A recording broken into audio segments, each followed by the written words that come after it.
तो hello dear friends, आप सबों का हमारे YouTube channel dream learns math में स्वागत है। आज के हम इस वीडियो में 10th क्लास के बायोलॉजी का महत्वपूर्ण प्रश्न करने जा रहे हैं, जो कि आप सबों के बोर्ड एग्जाम के लिए बहुत महत्वपूर्ण होने वाला है। यह क्वेश्चन बार बार पूछा हुआ है, जो कि देखिए ये जो बुक है ये चैप्टर वाइज ऑब्जेक्टिव का सॉल्यूशन है, चैप्टर वाइज है। और अगर आप चैप्टर वाइज सॉल्यूशन कर लेते हैं फिजिक्स केमिस्ट्री बायोलॉजी का, तो आपको साइंस में आपका 40 में 40 कोई नहीं काट सकता है। क्योंकि ऑब्जेक्टिव अब जब आप पूरे का पूरे सही कर लेते हैं, क्लियर कर लेते हैं, तो आपका जो नंबर है ना वो बहुत इंक्रीज हो जाता है। तो चलिए हम लोग बिना देर किए हुए ऑब्जेक्टिव लगाना चालू करते हैं। तो इसमें फर्स्ट ऑब्जेक्टिव क्या है, आप लोग आंसर देने का प्रयास कीजिएगा इस क्वेश्चन का कमेंट बॉक्स में। देखते हैं आप लोग कितना सही कर पाते हैं। आप लोग अपना काउंटिंग कर लीजिएगा। चलिए तो स्टार्ट करते हैं। फर्स्ट है, वह जैव प्रक्रम जिनके द्वारा शरीर में ऊर्जा का उत्पादन होता है उसे कहते हैं, क्या कहते हैं, तो उसे श्वसन कहते हैं। सेकंड है, मत्स्य का मुख्य श्वसन अंग क्या होता है, तो मत्स्य का मुख्य श्वसन अंग दोस्तों गिल्स होता है। आपको पता होना चाहिए गिल्स होता है। कोशिकाओं में स्थित वायुमंडलीय हवा में ऑक्सीजन की प्रतिशत करीब होती है, तो करीब कितना होती है, 21% जो होती है कोशिकाओं में होती है। फोर्थ क्वेश्चन है, श्वसन क्रियाविधि में भोजन अणुओं का होता है, तो श्वसन क्रियाविधि में भोजन अणु का क्या होता है, तो विखंडन होता है। कहने का मतलब विघटन होता है, छोटे छोटे अणुओं में टूटता है ना भोजन, तो विघटन होता है। तो चलिए सेकंड क्वेश्चन पे चलते हैं हम लोग। आगे का क्वेश्चन है क्वेश्चन नंबर 5। क्वेश्चन 5 नंबर देखिए क्या है, कह रहा है प्रश्वास प्रश्वास इंस्पिरेशन की प्रक्रिया में निम्नलिखित में से किस रचना की भूमिका होती है, तो किस रचना की भूमिका होती है, तो इनमें सभी मतलब 12 जोड़ी पसलियों की भूमिका होती है, डायफ्राम की होती है, उदर पेशियों की होती है। प्रश्वसन मतलब श्वसन लेने में ये क्या करता है, हेल्प करता है शरीर का। तो अब आगे चलते हैं। श्वसन क्रियाविधि का अंतिम उत्पाद निम्नलिखित में से कौन सा होता है, तो आप लोग ने देखा होगा जब वो श्वसन प्रक्रिया कितने दो प्रकार के होते हैं, जिसमें वायवीय और अवायवीय होता है। और श्वसन के आधार पर, ऑक्सीजन के आधार पर श्वसन को 3 भाग में बांटा गया है, जिसमें एक होता है जिसमें आंशिक रूप से श्वसन मिलता है, और एक में होता है जिसमें पूर्णतः श्वसन मिलता है, एक में जो इसमें होता है जो श्वसन नहीं मिलता है। तो जिसमें श्वसन पूरे मिलता है, तो श्वसन प्रक्रिया में श्वसन तो पूरे मिलना चाहिए, तो उसमें क्या होता है, कार्बन डाइऑक्साइड और जल बनता है। तो कहने का मतलब जल भी है, कार्बन डाइऑक्साइड, कहने का मतलब डी हो जाएगा, बी और सी दोनों हो जाएगा।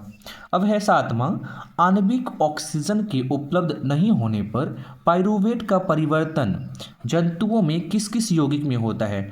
आणविक ऑक्सीजन के उपलब्ध नहीं होने पर, इसमें बोला है कि आणविक ऑक्सीजन जो थोड़ा थोड़ा ऑक्सीजन मिलता था उसका उपलब्ध नहीं होने पर पाइरूवेट का विखंडन जो है वह लैक्टिक अम्ल में होता है। क्या होता है, जब देखते हैं हम लोग को ऑक्सीजन की कमी हो जाती है, तो हम लोग को दौड़ने के बाद या काम करने के बाद मांसपेशियों में लैक्टिक अम्ल जम जाता है, जिस कारण से क्या होते हैं, हम लोग की शरीर जो होती है थकान महसूस करती है। तो चलिए अगला क्वेश्चन है 8 नंबर क्वेश्चन है, इथाइल एल्कोहल किस प्रकार के श्वसन में बनता है, तो इथाइल अल्कोहल किस प्रकार के में बनता है बताइए, तो अवायवीय में बनता है। किस इसलिए बनता है क्योंकि वहाँ पे जो है ऑक्सीजन नहीं मिल पाती है। जब ऑक्सीजन नहीं मिल पाती है तो रिएक्शन करके क्या बन जाता है, इथाइल एल्कोहल बन जाता है, जो हमारे शरीर में लैक्टिक अम्ल बनाती है और हमारे शरीर जो है थकान महसूस करता है। तो ये हो जाएगा अवायवीय श्वसन में। सेकेंड क्वेश्चन है 9th, निम्नलिखित में से कौन सा अंग श्वसन से संबंधित नहीं है। श्वसन से कौन सा संबंधित, फेफड़ा तो है श्वसन से, ट्रेकिया भी है, गिल्स भी है, गिल्स मछली में होता है। यकृत दोस्तों नहीं है। ये क्या है, ये यकृत जो है ये विटामिन ए को संचित रखता है, इसमें विटामिन ए भी संचित होता है। तो इससे पित्त कहाँ से स्रावित होता है आप लोग को पता होना चाहिए, कमेंट बॉक्स में कमेंट कीजिएगा पित्त कहाँ से स्रावित होता है। तो 10वां नंबर क्वेश्चन है, मानव में श्वसन वर्णक क्रय है रिस्पिरेटरी पिगमेंट कहलाता है।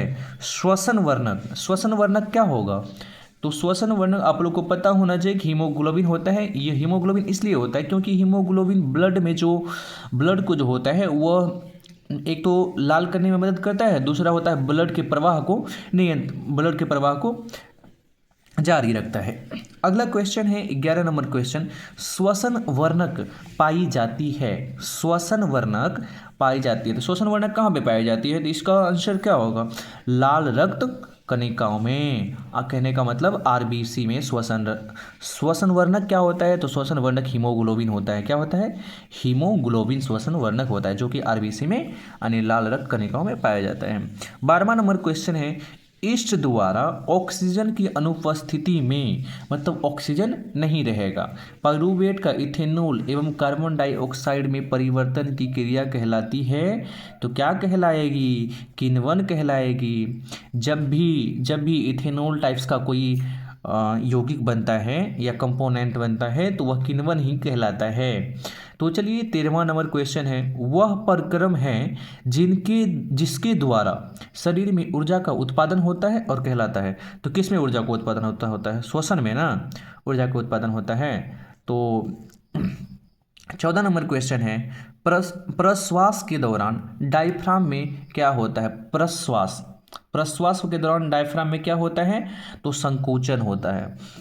जैसे आप लोग प्रैक्टिकली कर सकते हैं, जो आप श्वसन लेते हैं तो आपका डायफ्राम में क्या होता है? संकुचन होता है, सिकुड़ता है, तो क्या हो जाएगा? संकुचन हो जाएगा। 15 नंबर क्वेश्चन है, श्वसन क्रिया में विमुक्त ऊर्जा निम्नलिखित में से किस यौगिक के रासायनिक बंधन में संरक्षित रहती है?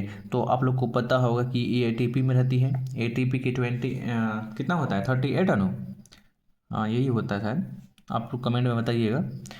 तो 16वां नंबर क्वेश्चन है, मनुष्य में श्वसन लेने और छोड़ने की क्रिया क्या कहलाती है? श्वासोश्वास कहलाती है। क्या कहलाती है? श्वासोश्वास। कहने का मतलब श्वास लेते हैं और सांस छोड़ते हैं, तो दोनों प्रक्रिया को श्वासोच्छ्वास बोला जाता है। 17 नंबर क्वेश्चन है, पाइरूवेट के विखंडन से यह कार्बन डाइऑक्साइड जल तथा ऊर्जा देता है, और इस क्रिया को क्या कहते हैं? ये क्रिया क्या हो जाएगा? ये माइटोकॉन्ड्रिया में ही होता है। क्या होता है? जब भी क्या होता है जब पूर्णतः ऑक्सीजन होगा तो यह क्या होगा? माइटोकॉन्ड्रिया में होगा, क्योंकि माइटोकॉन्ड्रिया को ऊर्जा का पावर हाउस कहा जाता है। कहने का मतलब ऊर्जागृह बोला जाता है। तो 18 नंबर क्वेश्चन है, नासिका वेश में की टेढ़ी मेढ़ी घुमावदार प्लेट की तरह की रचना को क्या कहते हैं? नासिका वेश में टेढ़ी मेढ़ी घुमावदार प्लेट की संरचना को कांची बोला जाता है। कांची। क्या बोला जाता है? कांची। चलिए आगे क्वेश्चन, अगला क्वेश्चन क्या है? तो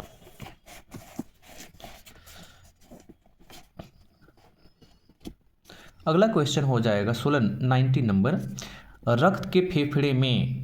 रक्त से फेफड़े में आए कार्बन डाइऑक्साइड को नासिका से बाहर निकलने की क्रिया कहलाती है। नासिका से बाहर निकलने की प्रक्रिया उच्छ्वास कहलाती है। क्या कहलाती है? उच्छ्वास। 20 नंबर क्वेश्चन है, निम्नलिखित पदार्थों में सामान्यतः किसका उपयोग कोशिकाओं द्वारा ऊर्जा उत्पादन के लिए किया जाता है? तो ऊर्जा उत्पादन के लिए कौन करता है? ग्लूकोज। ग्लूकोज जो है वह क्या करता है? अर्जेंटली ऊर्जा देता है, इसको ऊर्जा इससे प्राप्त होता है। तो ये धावक जो है इसको यूज करते हैं, धावक जो दौड़ने वाले होते हैं उसको अर्जेंटली ऊर्जा के लिए इसको यूज करते हैं।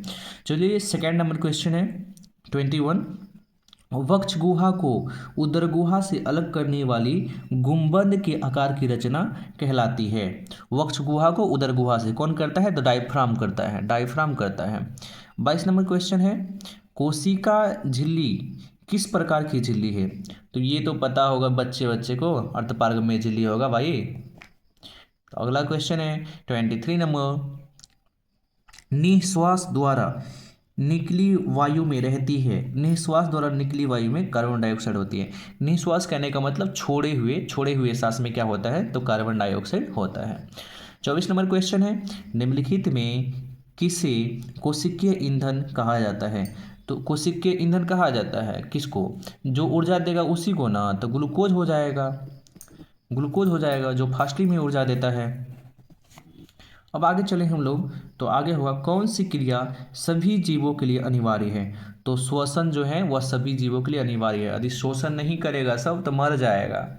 चलन सबके लिए वो अनिवार्य नहीं है। प्रकाश संश्लेषण सिर्फ पौधों में होता है। और वाष्पोत्सर्जन, वाष्पोत्सर्जन भी सिर्फ पौधों में होता है। पौधों में वाष्पोत्सर्जन होता है, ये मनुष्य में तो नहीं होते हैं। तो चलिए आगे क्वेश्चन है 26 नंबर। कोशी कोशिकीय श्वसन का अवायवीय चरण पूरा होता है। अवायवीय चरण जो होता है साइटोप्लाज्म में होता है। साइटोप्लाज्म में अवायवीय चरण कहने का मतलब जिसमें क्या होता है, भोजन का विखंडन नहीं हो पाता है और जहाँ पे ऑक्सीजन नहीं होता है।